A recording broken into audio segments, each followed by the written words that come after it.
네, 오늘 함께 은혜 받으실 하나님의 말씀은 창세기 50장 22절로 26절까지의 말씀입니다. 구약성경 80쪽에 있는 창세기 50장 22절로 26절까지의 말씀 제가 봉독해 올려드리겠습니다. 요셉이 그의 아버지의 가족과 함께 애굽에 거주하여 110세를 살며 에브라임의 자손 3대를 보았으며 므낫세의 아들 마길의 아들들도 요셉의 스라에서 양육되었더라. 요셉이 그의 형제들에게 이르되 나는 죽을 것이나 하나님이 당신들을 돌보시고 당신들을 이 땅에서 인도하여 내사 아브라함과 이삭과 야곱에게 맹세하신 땅에 이르게 하시리라 하고, 요셉이 또 이스라엘 자손에게 맹세시켜 이르기를 하나님이 반드시 당신들을 돌보시리니 당신들은 여기서 내 해골을 메고 올라가겠다 하였더라. 요셉이 110세의 죽음에 그들이 그의 몸에 향재료를 넣고 애굽에서 입관하였더라. 아멘. 하나님 아버지 감사드립니다. 오늘도 귀한 주일로 귀한 교회로 귀한 예배로 인도하여 주신 은혜를 진정으로 감사드립니다. 지금 이 시간 저희들이 지난 한 주일간 졌던 모든 죄악을 예수 그리스도의 십자가 아래 다 내려놓고 오직 저희들의 온 영과 진리를 다하여 하나님께만 드려지는 예배를 통하여 하나님께서만 영광 받으시는 은혜의 시간으로 이 시간을 인도하여 주시옵소서. 모든 것을 감사드리오며 예수 그리스도의 이름으로 기도드리옵나이다. 아멘. 네, 오늘은 하나님의 계획 그 세 번째 시간으로 오늘 본문 말씀을 중심으로 하나님의 말씀을 증거하겠습니다. 오늘 본문은 창세기의 마지막 부분이기도 하지만 요셉의 죽음과 그가 남긴 유언에 관한 그러한 말씀입니다. 오늘 본문에 들어가기에 앞서서 여담격인 말씀으로 두 가지 정도만 말씀을 드리고자 하는데, 야곱이 첫 시간에 제가 70세가 넘어서까지 장가를 가지 못했다, 결혼하지 못했다는 말씀을 드렸었는데 그것은 요셉에 대해 이르러서 알게 된 사실이었습니다. 무슨 말씀이냐면 이제 그 야곱의 이제 자손들 한 70명 정도가 고센 땅이라는 곳에, 애굽의 고센 땅이라는 곳에 가서 이제 정착을 하게 되었을 때 애굽의 그 바로 왕이 야곱에게 묻습니다. 너는 몇 살이나 됐느냐 이렇게 물어봤을 때 자기는 130세가 되었다라고 얘기를 하거든요. 야곱의 나이가 130인데 요셉은 그때 39 내지는 40 정도밖에 안 됐던 나이입니다. 그러니까 야곱이 91세 정도 혹은 92세 정도의 낳은 아들이 요셉이라는 얘기고, 첫 시간에도 말씀드린 바와 같이 야곱이 그 라반 삼촌의 집에서 머물렀던 기간이 20년이었습니다. 그래서 7년 동안에는 그 아내를 위해서 봉사를 했던 기간이니까 그때는 자식이 없었거든요. 그리고 7년 뒤부터 이제 남은 이제 20년까지의 그 기간 중에서 그 총 한 13년 동안에 13명의 자녀를 낳았던 것이거든요. 그러니까 산술적으로만 따지면은 13년 동안 매년 한 명씩의 아이가 태어났다라고 볼 수가 있는데, 요셉이 12번째 그 아들로서는 11번째 아들이기 때문에 요셉이 낳은 시기가 90세가 넘었던 그런 그 야곱의 나이가 시점이라는 얘기는 그 야곱이 70세가 넘어서까지 결혼을 하지 못했다라고 하는 것을 분명히 알 수가 있다라고 하는 것이죠. 그래서입니다. 야곱의 인생 전체적으로 놓고 보았을 때 이 노년에 이르러서 17년 동안은 요셉과 함께 이렇게 살았던 시기였고, 그 이후로 22년 정도는 요셉이 죽은 줄로 알고 살았던 시기였습니다. 그래서 요때까지가 야곱의 나이가 130세라고 하는 얘기인데요. 야곱은 147세를 일기로 세상을 떠나거든요. 그러니까 또 17년 동안은 요셉과 함께 있었던 시기라는 것이죠. 그러니까 요셉과 처음에 17년을 그리고 나중에 17년을 함께 있었고 22년 동안은 그가 참 암울한 세월을 보냈다는 것을 알 수가 있는데, 이것은 아브라함도 마찬가지입니다. 아브라함은 75세까지는 그 참 그 우상이 만연했던 곳에서 데라라고 하는 그 아버지와 함께 살았었습니다. 그래서 75세에 하나님의 부름을 받고 그가 하늘의 별과 같이 바닷가의 모래와 같은 그런 많은 후손을 볼 것이다 라고 하는 그런 그 언약의 말씀을 붙잡고 25년 동안을 살아가거든요. 그리고 나이 100세에 이르러서 이삭이라고 하는 아들을 낳게 되는데 그 100세로부터 그가 또 아브라함이 죽은 시점이 175세이기 때문에 75년간은 아버지 데라와 함께 25년간은 그에게 있어서는 아버지도 없었고 아들도 없었기 때문에 굉장히 큰 암흑기다라고 볼 수가 있었던 것인데 또 100세부터 175세까지 또 75년간은 사랑하는 아들 이삭과 함께 살았던 시기였다라고 하는 것이 알 수가 있는 것이죠. 그러니까 이게 이제 성경학자들은 가끔 가다 보면은 좀 쓸데없는 거를 연구를 많이 한다라는 생각이 들 정도인데 저는 이것도 그거라고 보지만 아무튼 야곱은 17년, 22년, 17년, 아브라함은 75년, 25년, 75년 이렇게 구분해 볼 수가 있다라고 하는 것이죠. 그러니까 이것을 가지고 하나님은 질서와 균형을 맞추시는 그러한 하나님이시다라고 이렇게 해석들을 하고는 합니다. 또 아브라함이 75년간을 그렇게 노년의 생활을 했던 것과 같이 요셉도 17년 동안은 아버지 야곱이랑 살았었고 또 한 2, 3년 동안은 노예 생활, 죄수 생활, 또 총리로서의 그런 생활들을 좀 하다가 40세에 이르러서 그가 110세에 죽거든요. 그래서 70년간은 그 가족들과 함께 모든 가족들과 함께 그 노년을 보냈다는 것을 보았을 때 어떤 그 믿음의 사람들의 어떤 복의 기간은 굉장히 그 연단의 그 시간들에 비해서 상당히 길다라고 하는 것을 또 말해주는 것이다라고 또 이야기를 하는 그런 성경학자들도 있습니다. 아무튼 여담격으로 한 두 가지 정도 말씀을 드렸는데 아무튼 창세기 50장의 첫 부분은 그 야곱의 죽음으로부터 시작이 됩니다. 야곱이 147세를 일기로 이제 죽게 되었을 때 40일 동안 방부 처리를 합니다. 향 처리를 해가지고 70일 동안이나 애굽 사람들이 그를 위해서 애국하였다라고 나옵니다. 이제 애국을 했던 것은 꼭 야곱을 위해서 했다기보다는 그 자신들이 그냥 정말 세상을 구원했던 그 총리였던 요셉의 아버지였기 때문에 그렇게 곡을 하였고 또 요셉은 바로의 허락을 받고 가나안 땅으로 가서 할아버지가 사놨던 막벨라 굴이라고 있었거든요. 아브라함이 자신의 묘지를 하기 위해서 사놓았던 그 막벨라 굴에 안장을 하게 되는데 그래서 야곱은 자신의 할아버지였던 아브라함과 사라와 함께 또 아버지였던 그 이삭과 어머니 리브가와 함께 그곳에 안장이 되게 되는 것이죠. 그리고 창세기 50장 15절부터는 또 좀 가슴 아픈 그런 또 이야기가 나오는데 15절부터 21절 오늘 본문 이전까지의 내용이 어떤 내용이냐면 형들이 이제 아버지가 죽으니까 다시 요셉이 아버지가 이제 없는 상태니까 자신들에게 복수를 하지 않을까라고 하는 그 두려움에 떨고 있는 그런 모습들이 나오고 있습니다.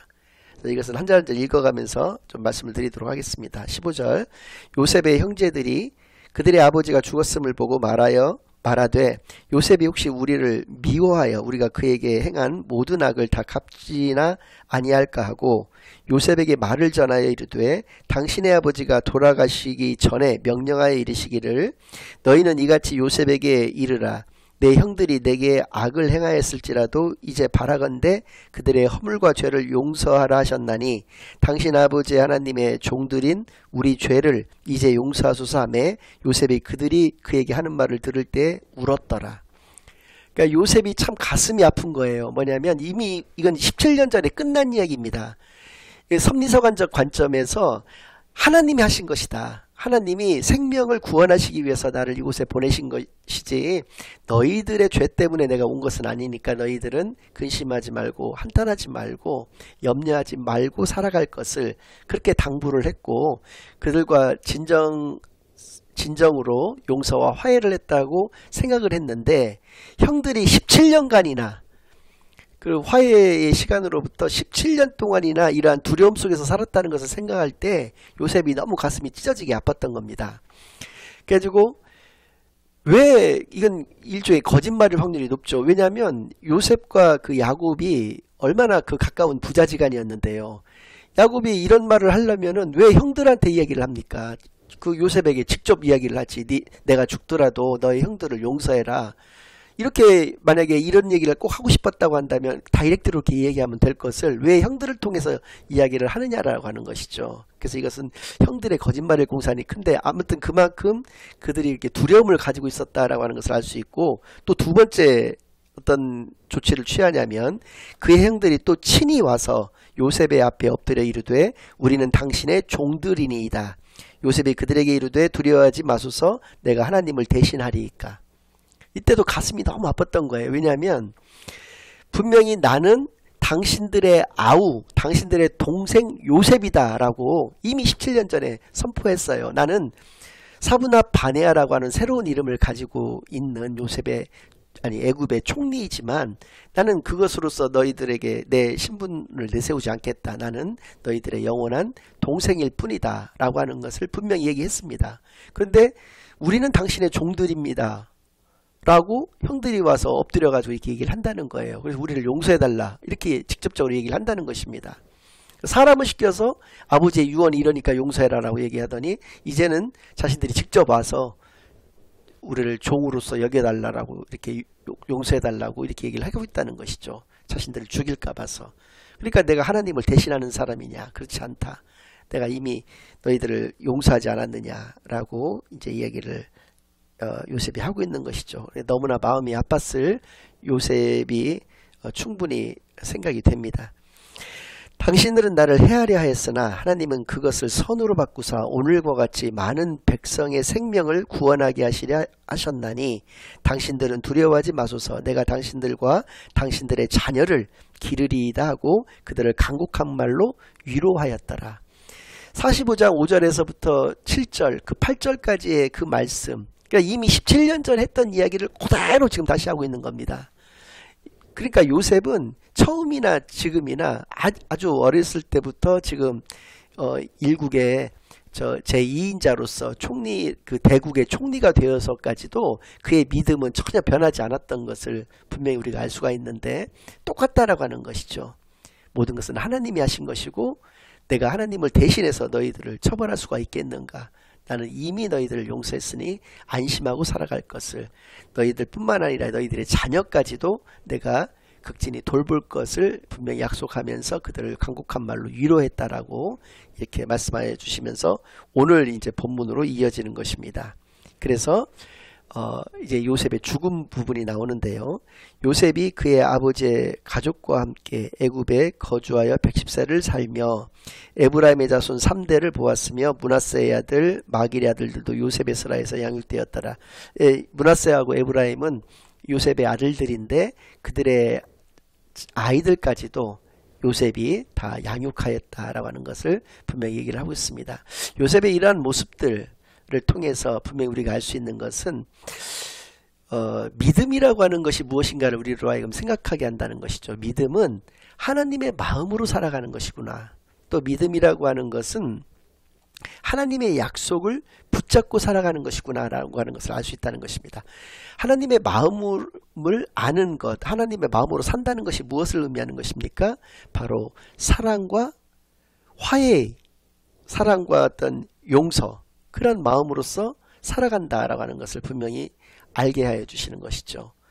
또 하나님의 약속을 붙잡는다는 것을 통해서 알 수 있는 것은 바로 믿음은 믿음의 소망 가운데서 살아가는 것임을 분명히 우리가 알 수 있다는 것입니다. 그래서 고린도전서에서도 분명히 사도 바울께서는 우리에게 믿음, 소망, 사랑 이 세 가지는 항상 우리에게 있을 것인데 그 중에 제일은 사랑이라고 분명히 말씀해 주신 것이죠. 그러니까 믿음 있는 사람들은 항상 믿음과 소망과 사랑 가운데서만 살아가는 것이고 이 세 가지는 불가분의 관계다라고 하는 것을 분명히 말씀해 주신 것입니다.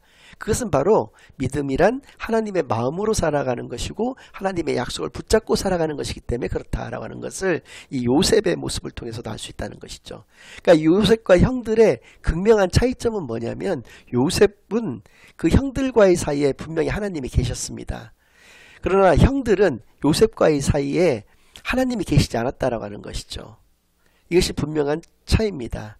이것은 우리가 이제 사도신경의 첫 번째 문장이 전능하사 천지를 만드신 하나님 아버지를 내가 믿사오며 이렇게 그런 신앙 고백으로 시작을 하고 있는데, 전능하사 천지를 만드신 하나님 아버지를 내가 믿는다라고 하는 것에 일상생활 속 고백이 바로 이러한 요셉의 모습이 아닌가 한다는 것이죠. 그러니까 나와 너 사이에 하나님이 반드시 계시다라고 하는 것을 고백한다라고 하는 것입니다.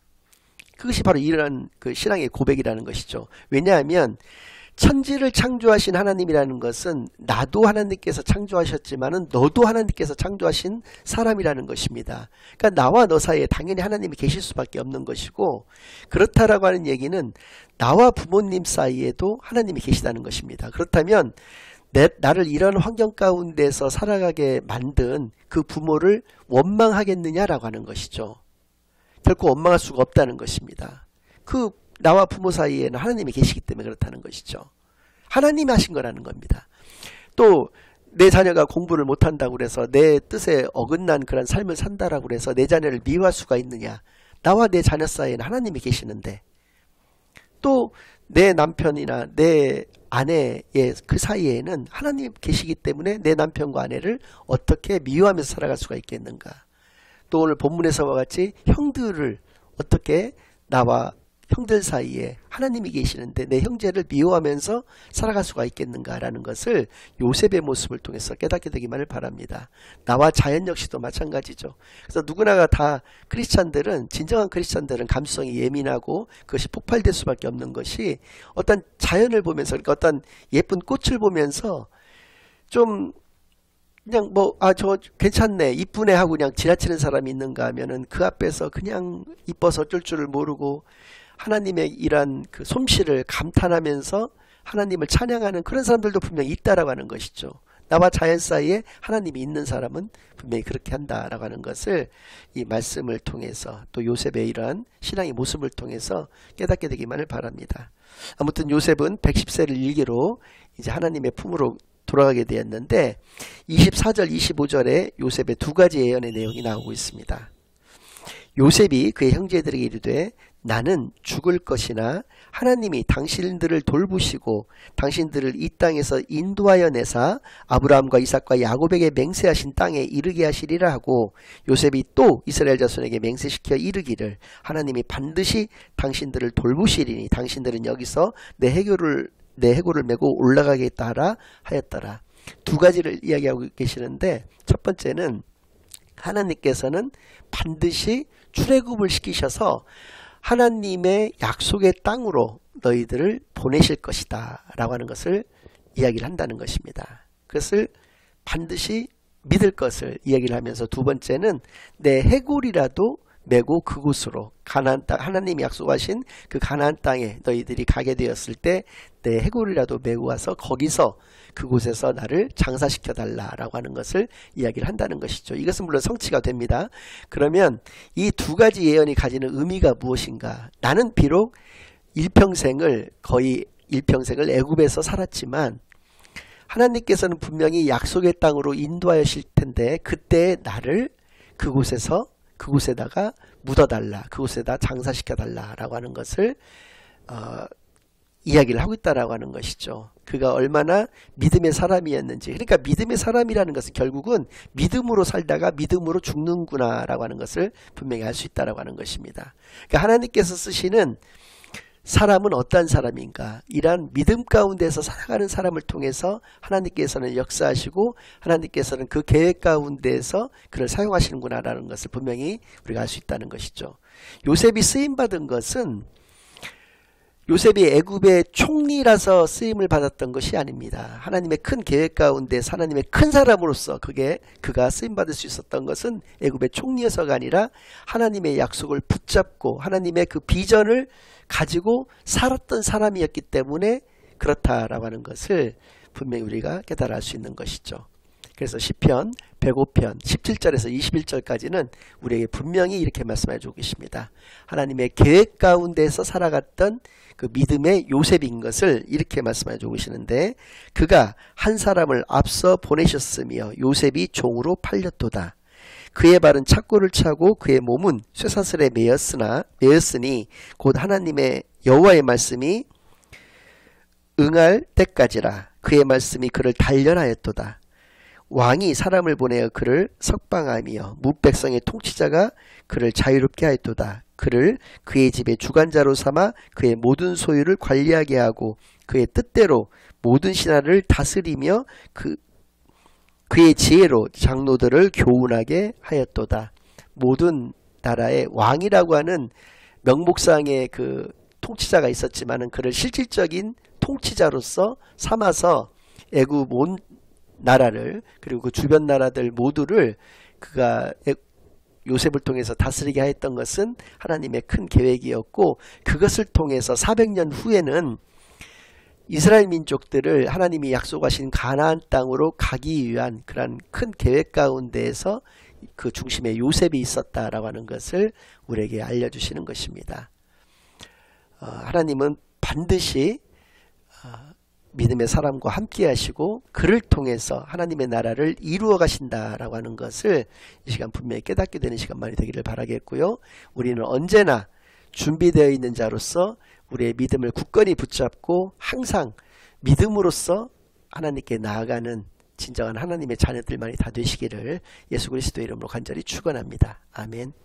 이제는 우리 주 예수 그리스도의 은혜와 아버지 하나님의 극진하신 사랑과 성령 하나님의 내주인도 역사 교통하심이 온전한 믿음 가운데에서 참된 하나님의 자녀다운 귀한 삶만을 이 땅에서 살아내기로, 그래서 하나님의 큰 계획 가운데 하나님이 사용하시는 큰 사람으로서 살아가겠노라 다짐하고 결심하고 돌아가는 모든 사랑하는 주의 자녀들과 그 가정 위에 그들의 생업 위에 이제로부터 영원까지 항상 함께 있을지어다. 아멘.